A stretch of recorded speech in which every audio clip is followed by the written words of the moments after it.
Sebelum Waalaikumsalam. ni Datuk telah menerima pelbagai tawaran termasuk Thailand dan juga Jepun. Tetapi kali ini mengapa Datuk bersedia menerima tawaran daripada India? Boleh tolong Datuk jelaskan? Okey.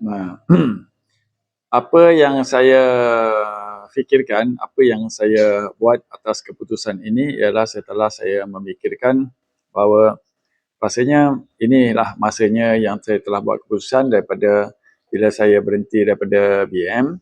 Kemudian saya free, kemudian saya banyak masa lapang saya untuk teknik-teknik yang advance. Jadi bila saya merasakan bahawa offer ni selalu datang, especially macam India ni tanya saya banyak kali dah. Jadi saya pun buat keputusan lah bahawa saya nak pergi. Jadi nak pergi untuk saya bersama mereka lah untuk saya share ilmu-ilmu badminton yang saya ada.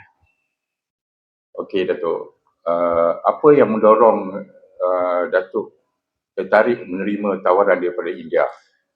Saya melihatnya pada iaitu India ni satu negara yang saya tengok memang sekarang ni sekarang ini banyak pemain-pemain yang baru-baru yang muda-muda baru-baru, dan saya lebih suka melihat daripada komitmen mereka, dan kebanyakan ia semuanya daripada club.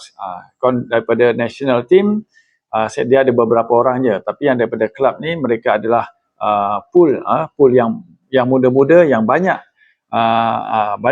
explore kepada international tournament. Bila kita tengok international tournament saja, apa yang saya lihat semua kebanyakan pemain-pemain muda. Dan coaches-coaches juga pun ada ramai di kalangan pemain-pemain India yang bekas-bekas daripada pemain yang dulu.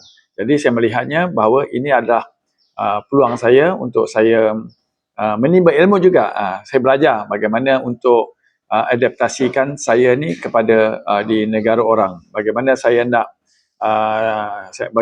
nak mengikut budaya mereka. Budaya. Saya ada budaya saya untuk Malaysia ni, tetapi saya nak melihat bagaimana saya boleh join dengan ideologi yang saya ada untuk saya kongsi sama mereka bahawa mereka juga inginkan pemain-pemain mereka untuk berada di dalam tahap dunia.